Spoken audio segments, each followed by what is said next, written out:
राधे राधे दोस्तों, स्वागत है आपका आपके अपने यूट्यूब चैनल ग्रेडली इन क्लासेस में। यदि आप BA सेकंड सेमेस्टर पर हैं और पॉलिटिकल साइंस लिए हुए हैं तो आप बिल्कुल सही जगह आए हैं। जैसा कि आप सभी जानते हैं, पॉलिटिकल साइंस में जो आपका पेपर है वह है पॉलिटिकल थ्योरी एंड कॉन्सेप्ट्स का। और आज हम इसकी यूनिट 3 का पार्ट पढ़ने वाले हैं। इससे पहले हमने यूनिट 2 और यूनिट 1 को कंप्लीट किया हुआ है। यूनिट 1 के हमने 4 पार्ट पढ़े थे और यूनिट 2 को हमने एक सिंगल क्लास पर कंप्लीट किया हुआ था। यूनिट 3 के पार्ट 1 पर हमने पढ़ने वाले हैं राज्य की डेफिनेशन और उसके एलिमेंट्स तत्वों के बारे में, जिसमें तत्वों में पॉपुलेशन, टेरिटरी, गवर्नमेंट और सॉवरेनिटी के बारे में हम पढ़ेंगे। और हमारा जो सिलेबस है, सिलेबस का पूरा डिस्कशन हमने किया हुआ है। आप वो हमारी प्लेलिस्ट पर जाकर भी देख सकते हैं। हमने नीचे डिस्क्रिप्शन पर भी उसका लिंक डाला, आप वहाँ से जाकर भी देख सकते हैं। प्लेलिस्ट का लिंक भी मिल जाएगा, जिससे कि आपको वीडियो ढूंढने के लिए यहाँ वहाँ नहीं भटकना पड़ेगा। सीधे आप वहाँ से जाकर प्लेलिस्ट में जाकर बाकी की सारी वीडियो देख सकते हैं। इससे कि पहले की जो वीडियो हैं और इससे बाद भी जो वीडियो आएंगे उसी प्लेलिस्ट पर ऐड हो जाएंगे। चैनल पर नए हैं तो चैनल को सब्सक्राइब कर दीजिए। सिलेबस वाली वीडियो ज़रूर देंगे, क्योंकि उसी पर हमने बताया आपको PDF कैसे मिलेगा, आपको PDF कहाँ से प्राप्त करनी है, उस सभी की जानकारी हमने उसी वीडियो पर दी हुई है।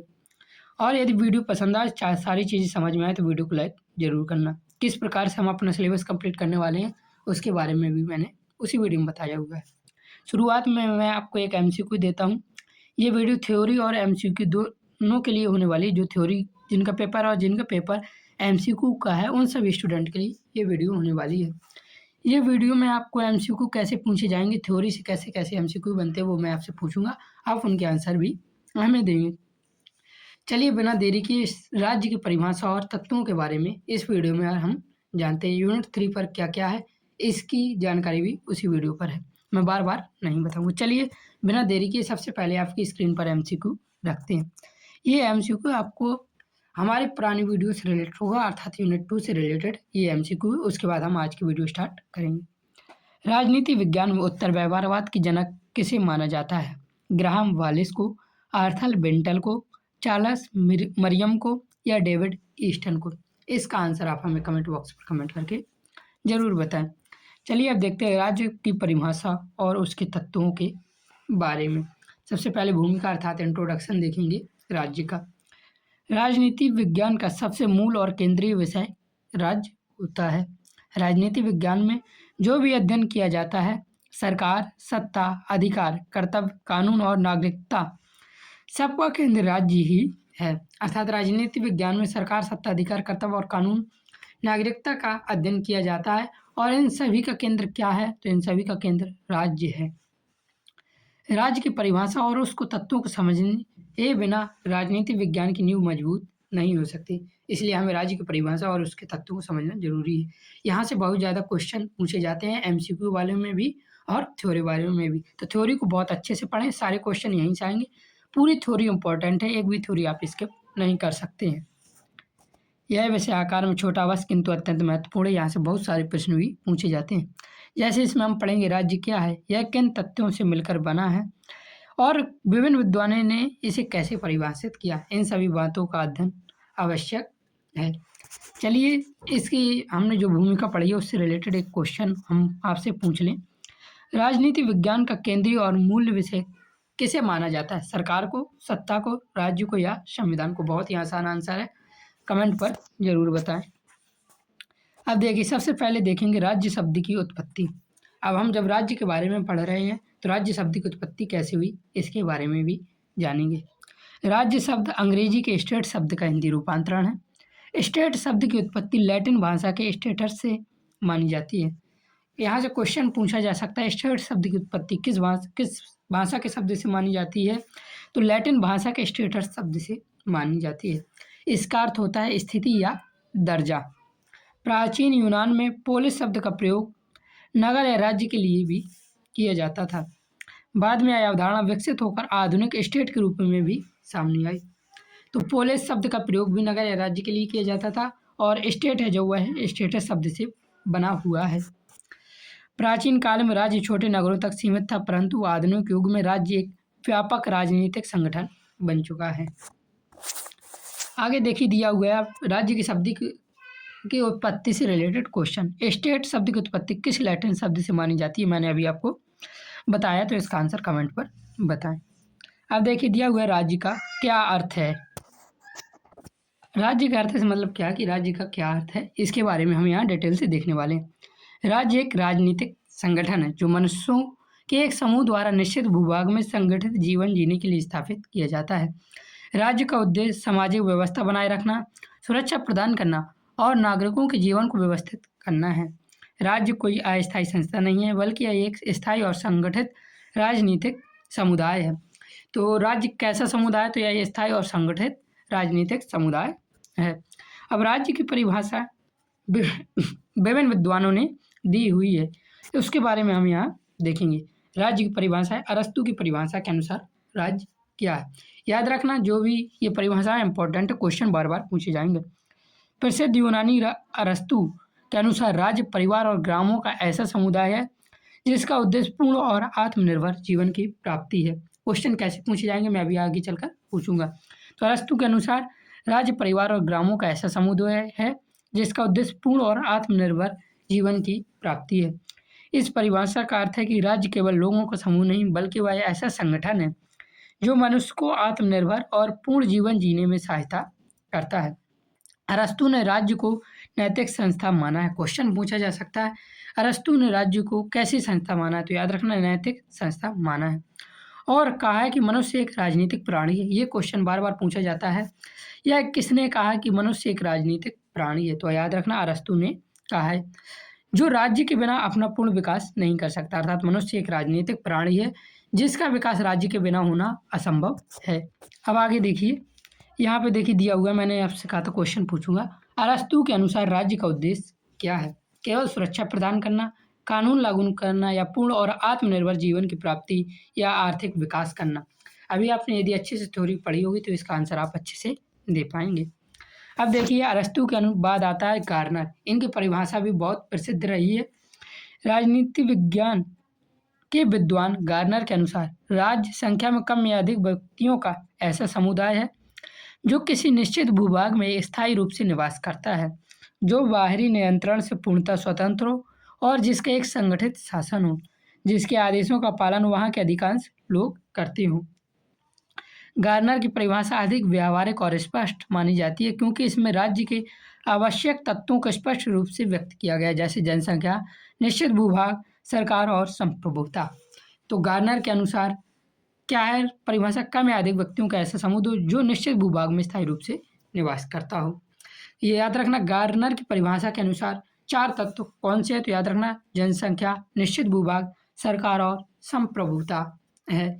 यहाँ से क्वेश्चन पूछे जा सकते हैं। अब हम जनसंख्या, निश्चित भूभाग, सरकार और संप्रभुता का गहनता से अध्ययन करेंगे आगे।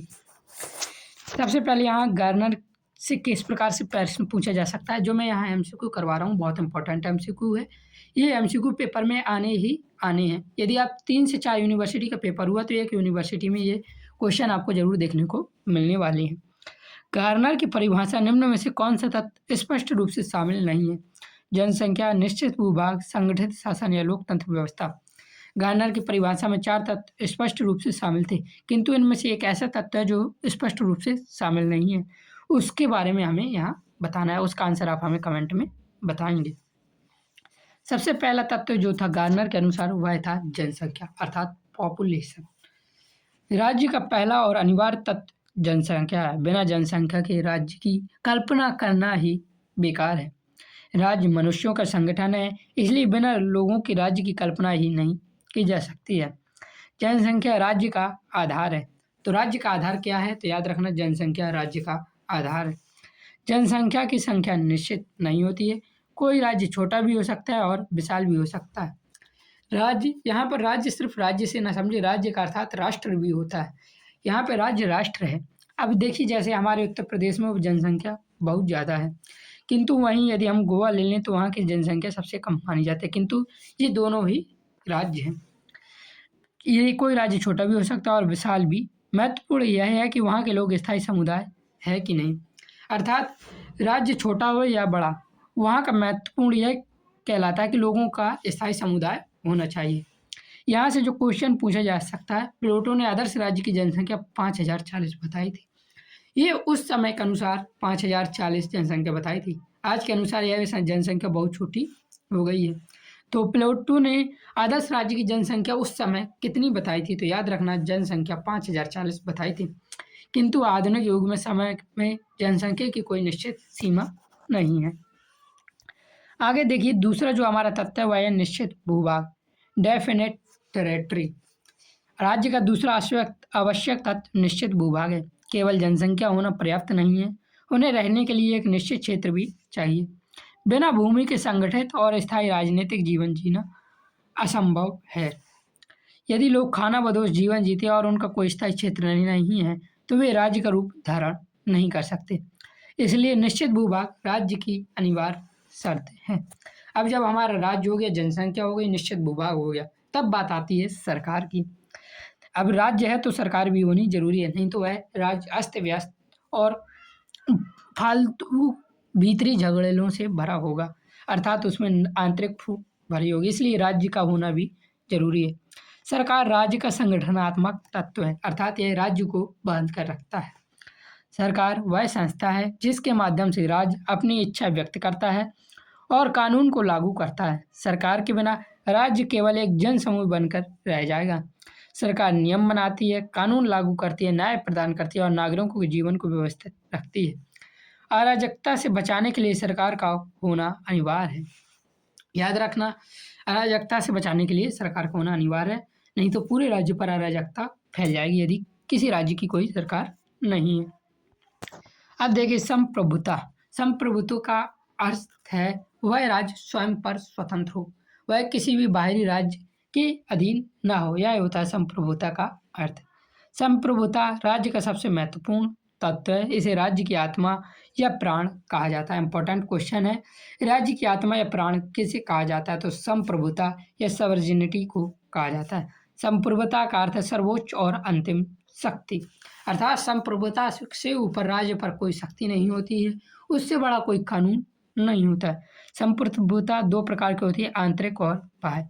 आंतरिक संप्रभुता का अर्थ है कि राज्य के भीतर कोई शक्ति सरकार से ऊपर ना हो, और बाह्य संप्रभुता का अर्थ है कि राज्य पर बाहरी नियंत्रण से स्वतंत्र हो, अर्थात राज्य अपने निर्णय लेने पर स्वतंत्र हो, वह किसी अन्य राज्य पर निर्भर ना करता हो या अन्य देश पर भी निर्भर ना हो। यहाँ से कंक्लूजन देखिए, उसके बाद हम आपके लिए एक क्वेश्चन भी शायद होगा यहाँ पर, नहीं क्वेश्चन नहीं है, कंक्लूजन देखिए। उसके बाद अगली क्लास जब स्टार्ट करेंगे तो इससे रिलेटेड एक मैं मोस्ट इंपॉर्टेंट एमसीक्यू दूंगा। यदि आपने ये अच्छे से पढ़ा होगा तो उसका आंसर भी आपसे बन जाएगा और उसके पेपर में आने के 100% चांस होने वाले हैं। कंक्लूजन देखिए, राज्य राजनीति विज्ञान की मूल अवधारणा है। अरस्तु और गार्नर जैसे विद्वानों ने राज्य को विभिन्न दृष्टिकोण से परिभाषित किया है, परंतु सभी परिभाषाओं का सार यह है कि राज्य एक संगठित राजनीतिक समुदाय है। जनसंख्या, निश्चित भूभाग, सरकार और संप्रभुता इसका अनिवार्य तत्व है। इन चार तत्वों के बिना राज्य का अस्तित्व संभव नहीं। यदि आपको ये सारी चीज़ें समझ में आई हैं तो वीडियो को लाइक जरूर कर देना। चैनल पर नए हैं तो चैनल को सब्सक्राइब करना, आपको ऐसी ही वीडियो मिलती रहेंगी। हर सब्जेक्ट की पूरी यूट्यूब पर सबसे बेहतरीन क्लास आपको मिलेंगी, सबसे बेहतरीन पीडीएफ भी यहाँ पे मिलने वाला है। चैनल पर नए हैं तो सब्सक्राइब जरूर करना। पीडीएफ के लिए आप पहली वीडियो देख सकते हैं, उस पर हमने सारी जानकारी दी हुई है। जय हिंद, जय भारत, राधे राधे।